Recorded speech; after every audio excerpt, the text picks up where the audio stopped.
Week before last, news broke that WWE, the biggest pro wrestling company in the world, has been holding talks with gambling regulators in multiple states about the possibility of making it legal to bet on the results of pro wrestling matches.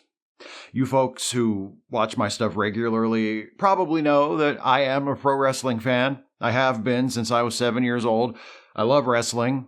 I love to talk about wrestling. I find wrestling not only enjoyable to watch, when it's good that is, which it often isn't, but also incredibly useful to use as an example when talking about storytelling. So, obviously, I have a pretty strong opinion on legalizing gambling on the results of pro wrestling matches, and that opinion is, it's one of the most goddamn ridiculous things I've ever heard. I bet even those of you who aren't wrestling fans, those of you who never watch wrestling, those of you who despise wrestling and everything about it, can think of one very good reason why gambling on the results of pro wrestling matches is a horrible idea. Did I hear someone say, because it's not a sport? That's the exact same reason I was thinking, because pro wrestling is not a sport. It's never been a sport. That cat has been out of the bag for almost 35 years. I mean, the cat was never in the bag for anyone but children and the most credulous of adults, but officially speaking, as a matter of legal record, pro wrestling has been known to not be a sport since 1989, when the owner and promoter of WWE, or the WWF as it was called at the time, multi-time accused sex offender and all-around garbage human being Vince McMahon testified to that effect before the New Jersey State Senate in order to avoid being regulated by the State Athletic Commission. The main characteristic of pro wrestling that separates it from legitimate sports is that the outcomes of pro wrestling matches, the finishes, as they say in the wrestling business, are predetermined. Though a unique art form in many ways, at its most fundamental level, pro wrestling is a form of theater. A wrestling match is not an athletic contest, it's a story. The comparison to sport is an obvious one because wrestling tells its stories in the form of what appears to be a sporting event, at least in theory. That's why so many people still think of it as being fake, because those wrestlers aren't really fighting. Who do they think they're kidding? Most people in the wrestling business and most fans of wrestling don't really like the term fake, because what wrestlers do is very real, and they take very real risks, often more than they need to, but that's not relevant to this video. The preferred term is work. Wrestling is a work. The predetermined finishes to matches are worked, as is anything else that happens in the context of a wrestling show that is agreed upon ahead of time by the participants or intended to appear to be something other than what it actually is. Personally, I think work is a much better term than fake because fake feels pejorative and dismissive.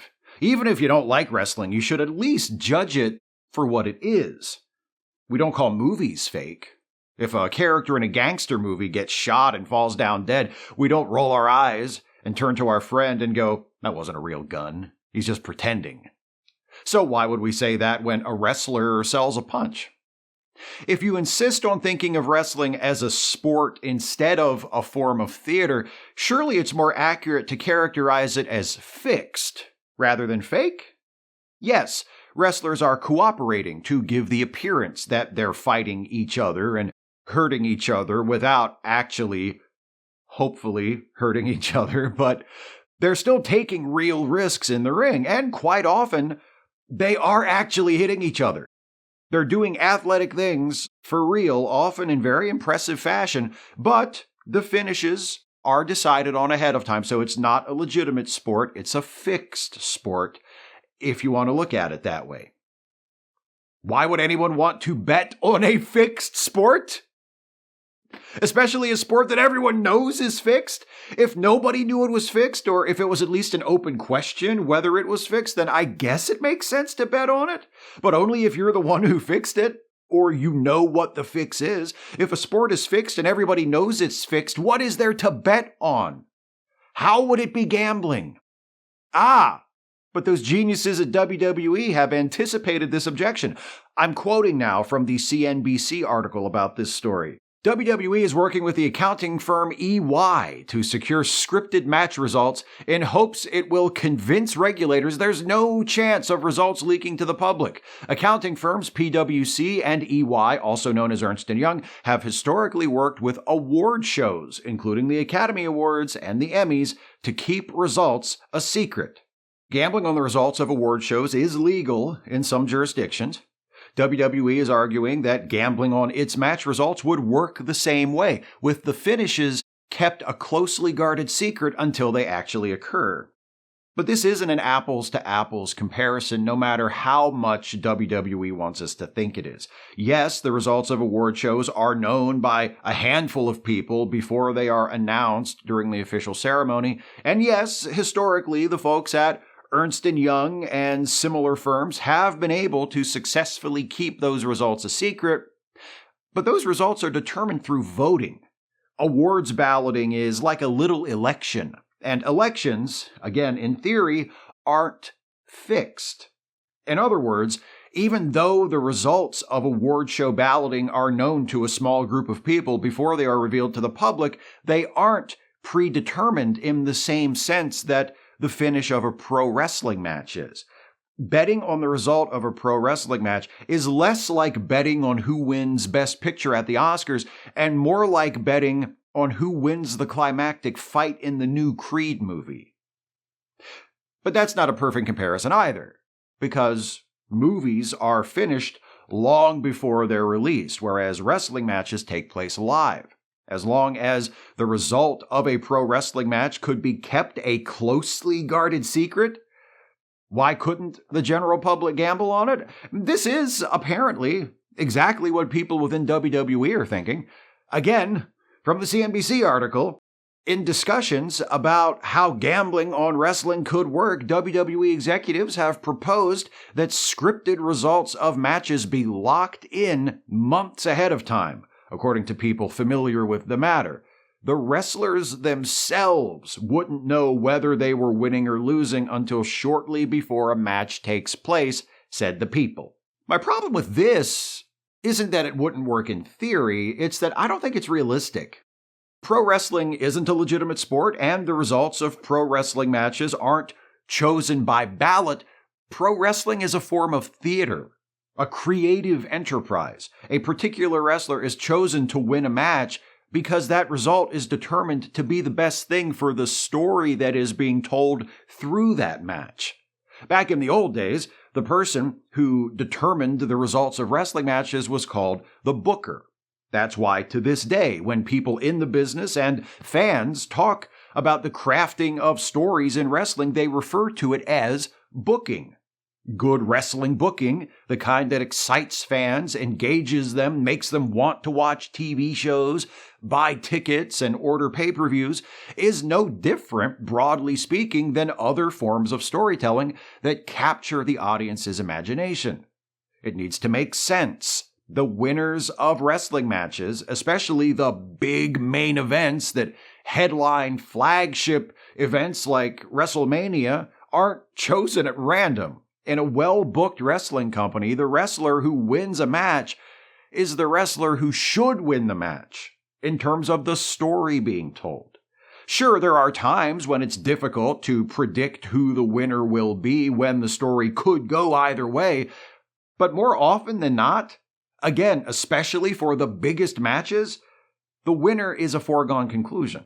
For example, take the most famous match in wrestling history, the main event of main events, Hulk Hogan versus Andre the Giant at WrestleMania 3, March 29th, 1987. A dream match, an epic match between arguably the two biggest wrestling stars of the previous 10 years, a match wrestling fans all over the world were eager to see. But was the result really a surprise to anyone who knew and understood pro wrestling for what it is? When he tells the story of the build-up to that match nowadays, Hulk Hogan likes to tell people that he didn't know what the finish was going to be when he walked to the ring for the match. He claims that when he asked Vince McMahon about it, Vince told him that Andre would call it in the ring, implying that Andre had not yet decided whether or not he was going to allow Hogan to beat him. That, and I cannot stress this enough, is bullshit. I say that with total confidence, even though I am not a wrestling insider, have never worked in the wrestling business on any level, am nothing more than a fan. I say it with total confidence because I, like many other wrestling fans, comprehend the basics of both storytelling and business. From the business side, Hulk Hogan was far and away the number one box office attraction in the wrestling business in 1987. He'd been the WWF champion for over 3 years at that point, and the act was still showing no signs of growing stale. That would begin to happen over the next year or two, but it wasn't happening yet in 1987. Why in the world would Vince McMahon want to book Hulk Hogan to lose to Andre at WrestleMania 3? It would have made no sense from a business standpoint. From the creative side, Hulk Hogan had been the champion for 3 years, had overcome every challenge, and at WrestleMania 3 was facing, in Andre, an opponent who until recently had been portrayed as one of his closest allies. In the weeks leading up to WrestleMania 3, Andre suddenly and shockingly turned on Hogan, aligning himself with Hogan's nemesis, legendary heel manager Bobby Heenan. Why did Andre do this? Because he wanted a title shot. He wanted to be the WWF champion. Andre was the turncoat, the hero who became a villain because he placed his desire for championship gold ahead of friendship. And the ending for this story was supposed to be what? Hogan, the hero who was betrayed and forced to fight his former friend, losing? Of course not.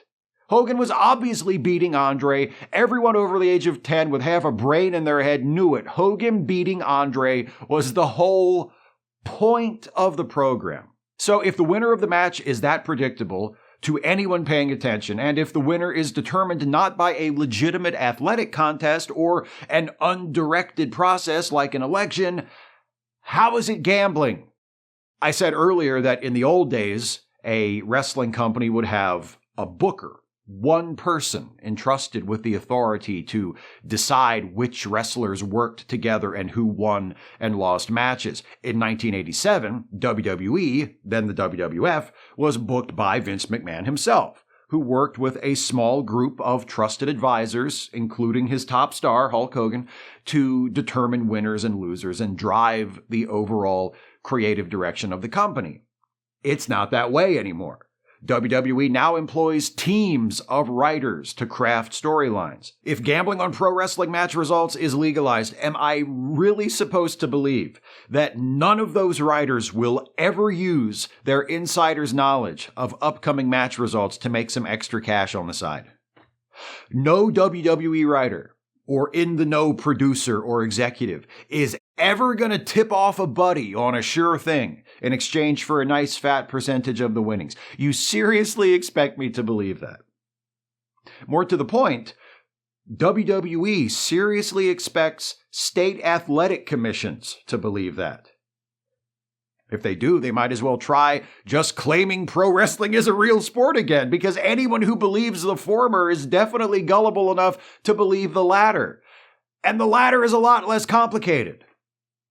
Also, I don't think it's realistic or fair to expect that wrestlers will be kept in the dark about finishes until a few hours before matches take place. The main event of this year's WrestleMania is Cody Rhodes challenging Roman Reigns for the WWE Championship. The match doesn't happen for almost another 2 weeks from the day I'm publishing this video, but I'm pretty sure Cody and Roman know who's winning, and have known for months. In fact, I'm pretty sure they've known for close to a year, because I'm pretty sure an assurance that, barring injury or some kind of undeniable fan revolt, he was winning the WWE title at the next WrestleMania was a big part of what convinced Cody to sign with the company in the first place. Has Cody winning the WWE title at WrestleMania this year been written in stone all this time? No.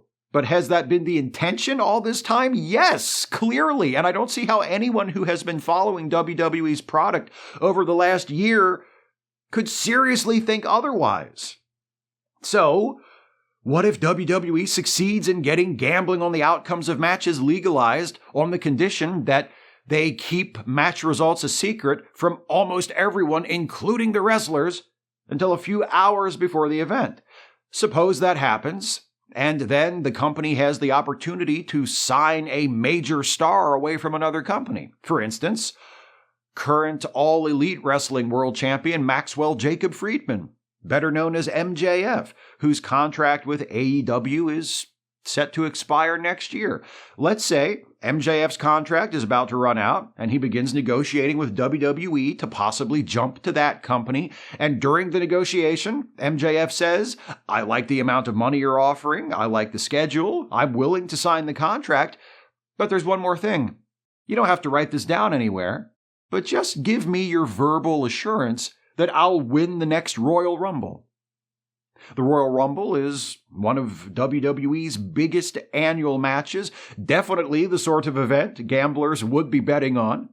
Are WWE executives really going to risk missing out on signing a major star to their company by saying, sorry, Max, but we can't disclose the finishes of major matches like that until a few hours before the fact? Or are they going to say, you know what? Keep it to yourself because we aren't supposed to tell wrestlers finishes of big matches this far in advance. But if that's what it takes to get you to sign on the dotted line, absolutely. You have our assurance that you will win the Royal Rumble next year. I'm not saying that it definitely would happen. I'm saying that it easily could happen. That it doesn't take a great deal of imagination to believe that it would happen. It's a possibility, very, very much a possibility. And it's possibilities like that which make pro wrestling the sort of thing that people shouldn't be allowed to gamble on.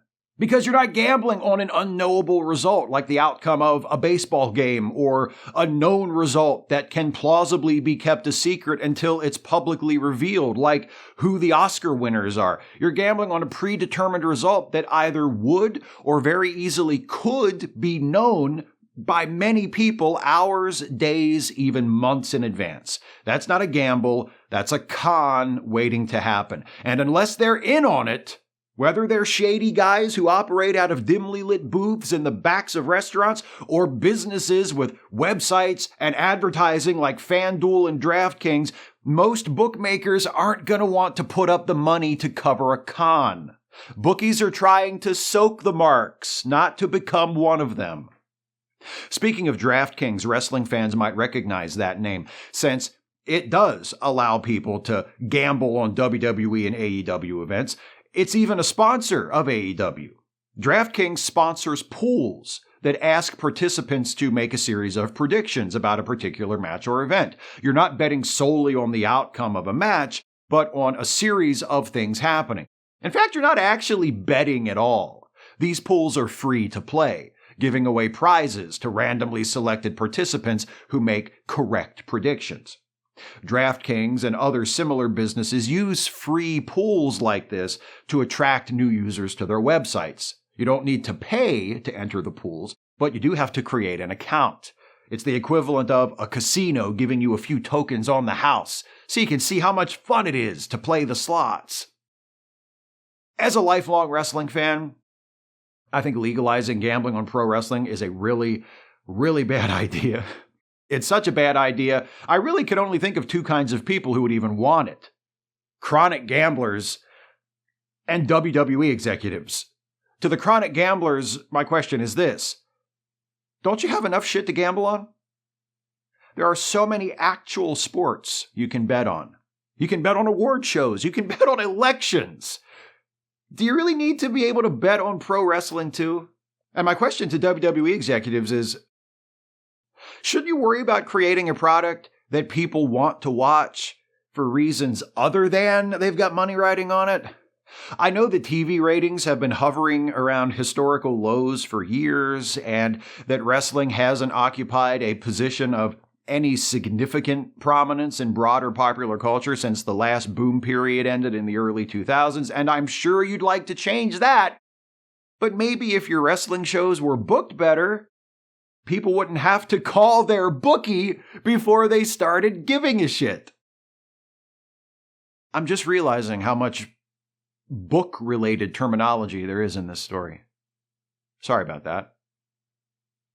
But if you think that's confusing, wait until you find out about all the things the word gimmick can mean in a pro wrestling context. Anyway, isn't wrestling a dirty enough and crooked enough business as it is?